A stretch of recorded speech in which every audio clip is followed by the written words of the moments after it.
जय श्री कृष्णा। नमस्कार दोस्तों, मेरे YouTube चैनल धर्म ज्ञान विद विशाखा पर आपका स्वागत है।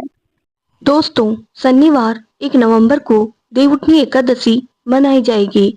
हर साल कार्तिक माह के शुक्ल पक्ष की एकादशी तिथि के दिन देवउठनी एकादशी मनाई जाती है। हिंदू मान्यता के अनुसार ये एकादशी साल की सबसे बड़ी एकादशी होती है, क्योंकि इस दिन भगवान विष्णु योग निद्रा से जागते हैं और फिर से सृष्टि का कार्यभार संभालते हैं। भगवान विष्णु के योग निद्रा से जागने के साथ ही चातुर्मास का समापन हो जाता है। इसके बाद विवाह समेत सभी मांगलिक कार्य फिर शुरू हो जाते हैं। इसलिए इस दिन का सनातन धर्म में बड़ा महत्व होता है। इस दिन विधि विधान से भगवान विष्णु का पूजन और व्रत किया जाता है। धार्मिक मान्यता के अनुसार इस व्रत को करने वालों के सभी पाप नष्ट हो जाते हैं, साथ ही जीवन में सुख शांति बनी रहती है। धार्मिक मान्यताओं के अनुसार इस पवित्र दिन कुछ कार्यों को करना वर्जित माना गया है।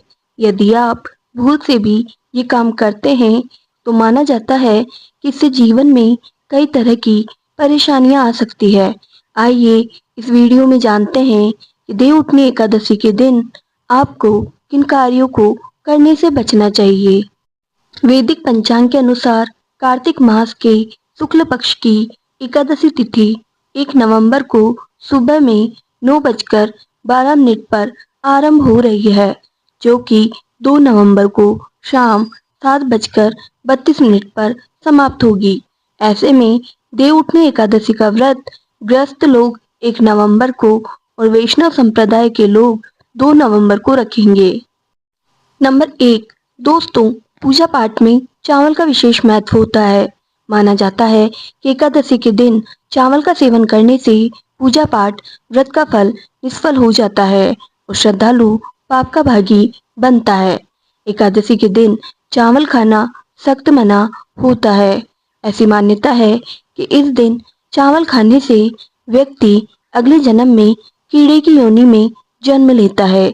इसलिए व्रत रखने वाले और परिवार के अन्य सदस्यों को भी इस दिन चावल का सेवन नहीं करना चाहिए।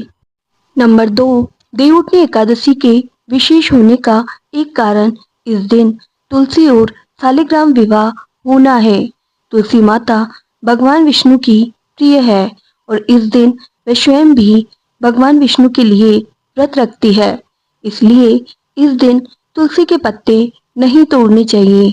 भोग के लिए तुलसी के पत्तों को एक दिन पहले ही तोड़कर रख लेना चाहिए।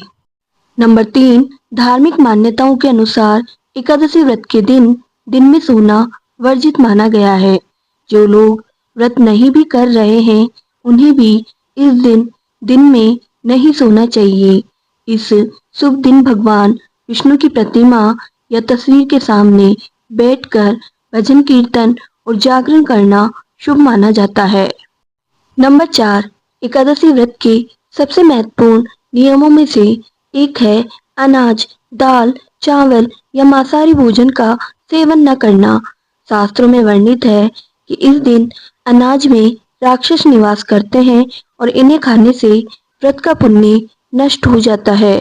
अगर कोई व्रत भी नहीं कर रहा है तो उसे हल्का और शुद्ध सात्विक भोजन जैसे फल, दूध और मेवे खाने की सलाह दी जाती है।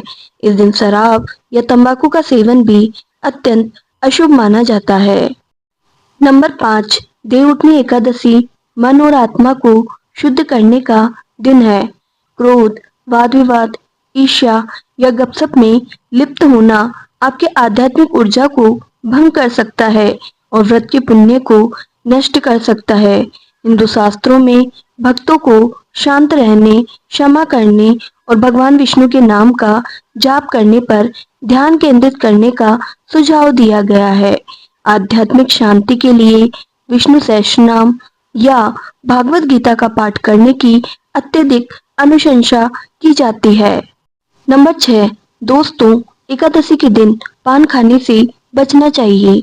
माना जाता है कि पान खाने से मन में रजोवृत्ति की प्रवृत्ति बढ़ती है, जिससे आपकी पूजा पाठ पुण्य और व्रत करने का फल कम हो जाता है, जिससे आप भगवान विष्णु की कृपा पाने से वंचित रह सकते हैं। नंबर 7, शास्त्रों में प्रातःकाल सूर्य को जल चढ़ाना अधिक शुभ माना गया है।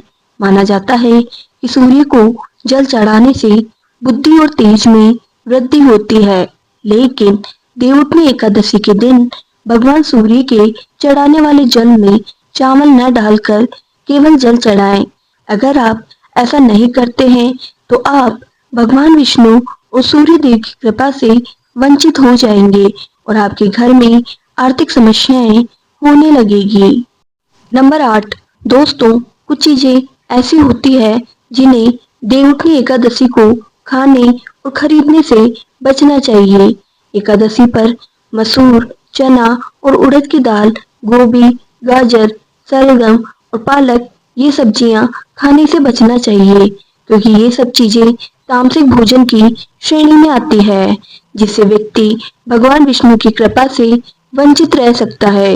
क्योंकि यह दिन अधिक शुभ होता है, तो हमें इस बात का विशेष ध्यान रखना चाहिए। नंबर 9, दोस्तों, माना जाता है कि देवउठनी एकादशी पर किसी के घर का अन्न नहीं खाना चाहिए। माना जाता है कि देवउठनी एकादशी के पावन पर्व पर दूसरों के घर का भोजन करने से आपके घर की लक्ष्मी उसके घर चली जाती है। इसके अलावा आप जब भी घर पर भोजन करें तो कांसे के बर्तन में भोजन नहीं करें। ऐसा करने से मां अन्नपूर्णा भी आपसे नाराज हो सकती है। नंबर 10, देवउठनी एकादशी के दिन भगवान विष्णु योग निद्रा से जागते हैं और इसलिए यह दिन धार्मिक रूप से अत्यंत पवित्र माना जाता है। दोस्तों, इस एकादशी पर इस दिन लोहे की वस्तु का प्रयोग नहीं करना चाहिए, क्योंकि लोहा कठोरता और क्रोध का प्रतीक होता है। साथ ही लोहा नकारात्मक ऊर्जा को आकर्षित करता है। धन्यवाद दोस्तों। अगर आपको मेरी ये वीडियो पसंद आई है तो चैनल को लाइक, शेयर एंड सब्सक्राइब करना मत भूलना।